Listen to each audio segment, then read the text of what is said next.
भगवान भगवान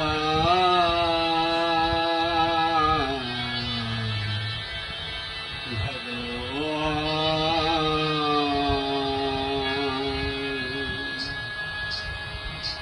ओ दुनिया के रखवाले, सुन दर्द भरे मेरे नाले, सुन दर्द भरे मेरे नाले।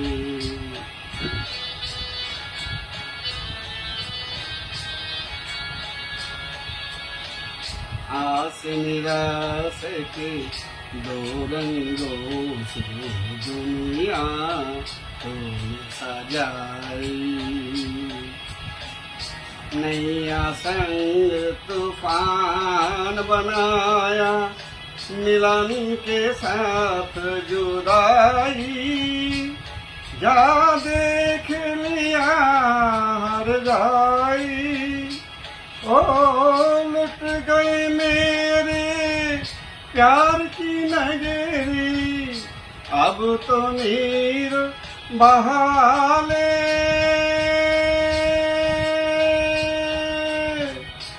अब तो नीर बहाले।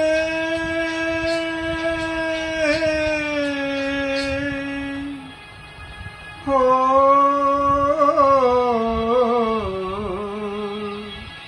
अब तो नीर बहाले।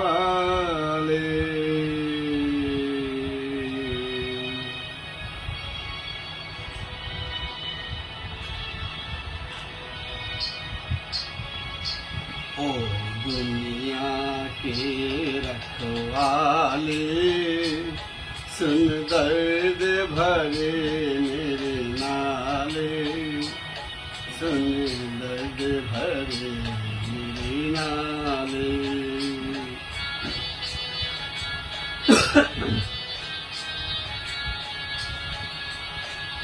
चांद के ढूंढे पागल सूरज, शाम को ढूंढे सवेरा। मैं भी ढूंढूं उस प्रीतम को, हो न सका जो मेरा।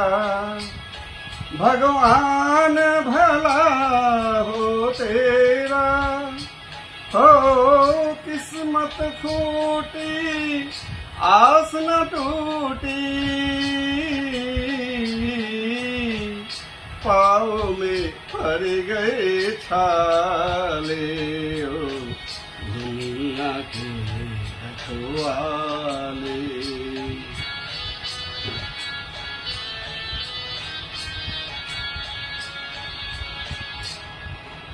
आ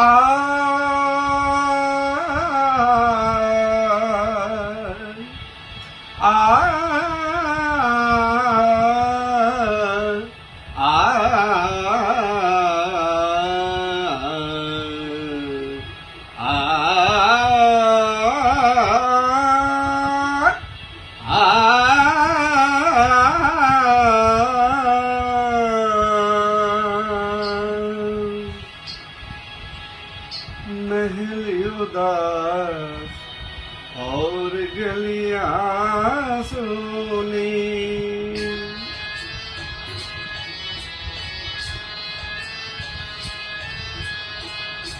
महल उदास और गलियां सुनी।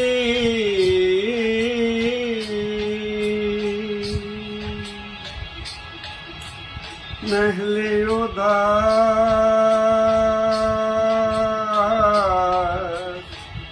महली उदास रे, महली उदास, महली उदास रे। ए महली उदास,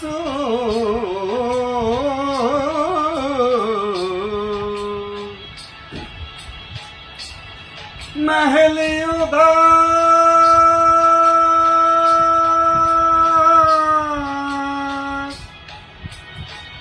और गलियां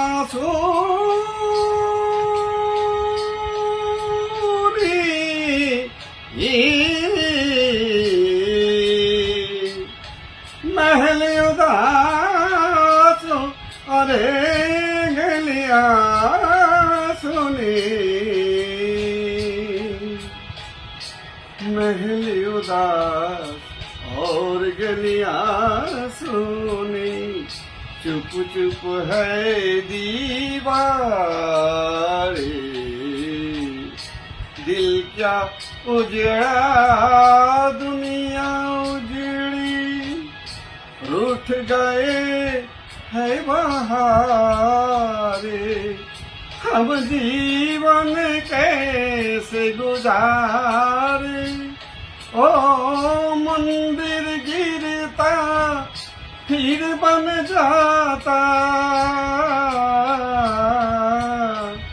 दिल को कौन संभाले हो दुनिया के रखवाले सुन दर्द भरे मेरे नाले सुन दर्द भरे मेरे नाले ओ दुनिया के रखवाले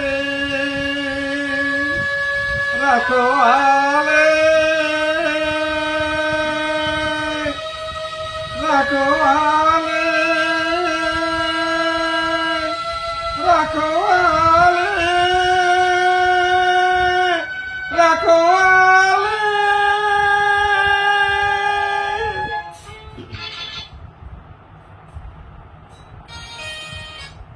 নমস্কার, ফেসবুক বন্ধুদের স্বাগত জানাই গুগলস, ইউটিউব এবং ফেসবুকে কর্মরত সকল দাদা ভাইদের স্বাগত জানাই।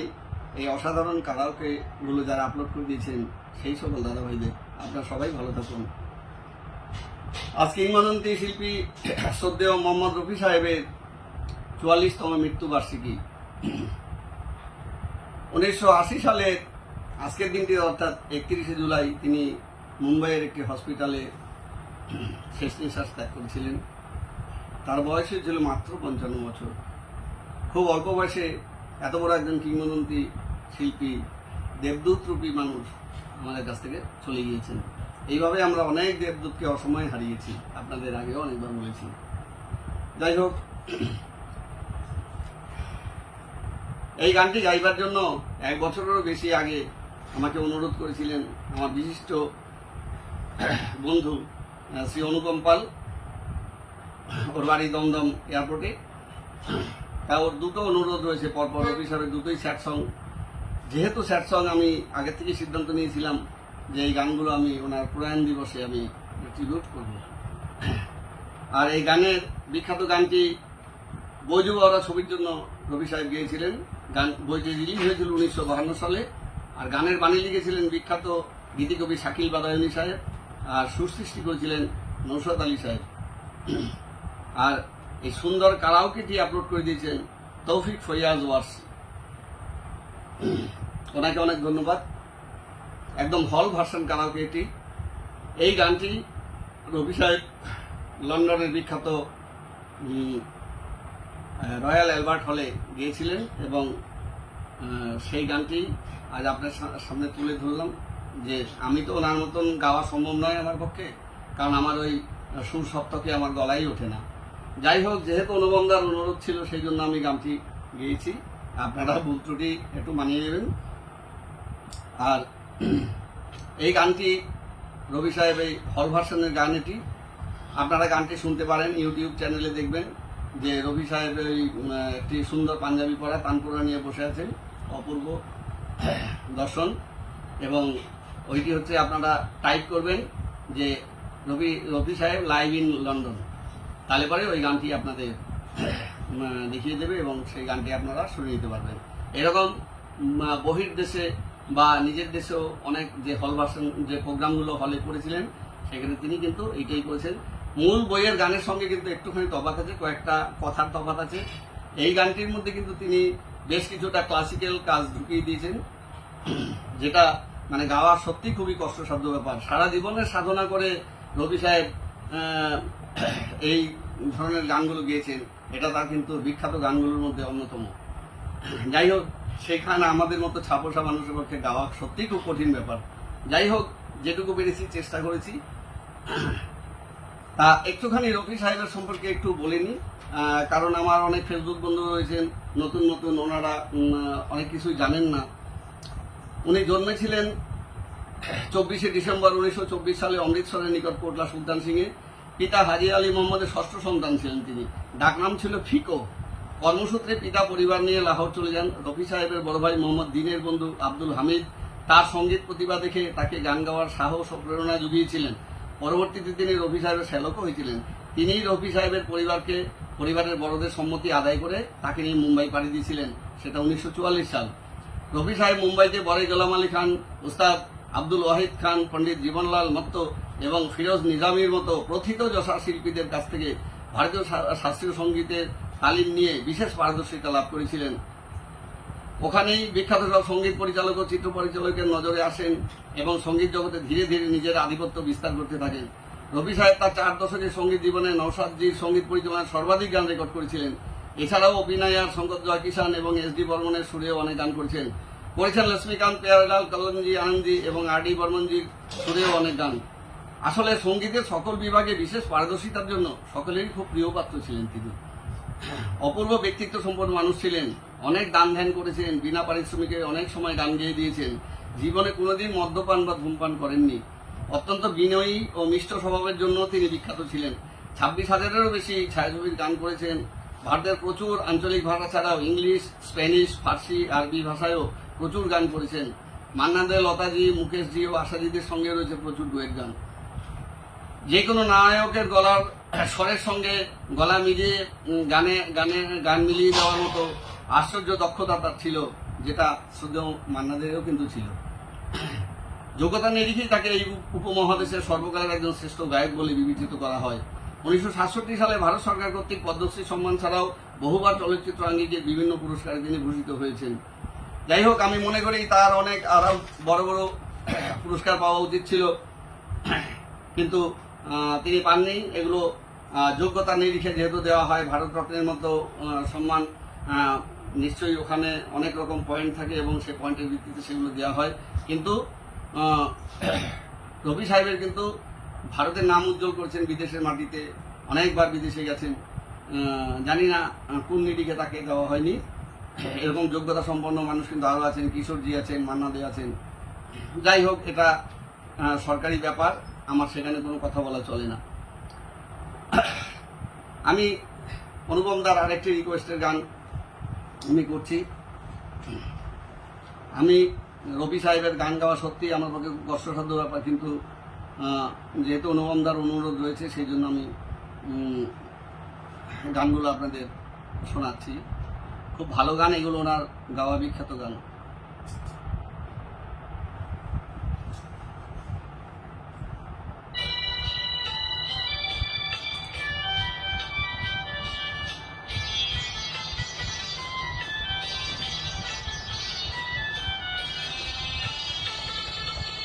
এবার তাহলে আমি যাই, সুখে থাকো, ভালো থাকো, মন থেকে এই চাই। এবার তাহলে আমি যাই, সুখে থাকো, ভালো থাকো, মন থেকে এই চাই। এবার তাহলে আমি যাই।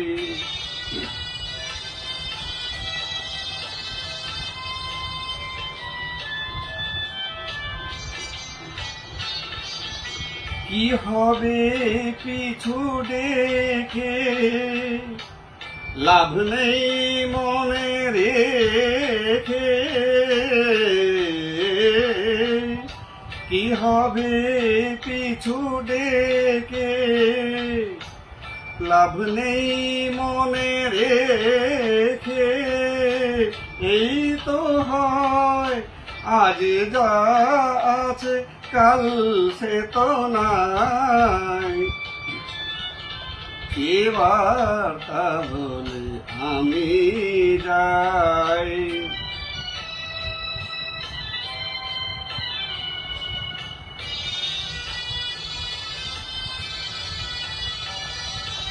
যা কিছু চাওয়া যায়, বলো কতটুকু তার পাওয়া যায়, কতটুকু তার পাওয়া যায়।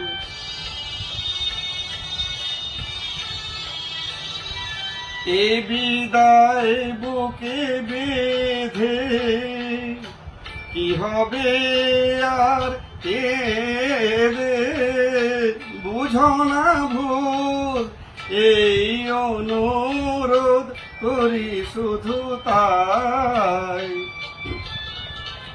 এবার তাহলে আমি যাই, সুখে থাকো ভালো থাকো, মন থেকে এই চাই। এবার তাহলে আমি যাই। এটিও রফি সাহেবের গাওয়া একটি বিখ্যাত গান।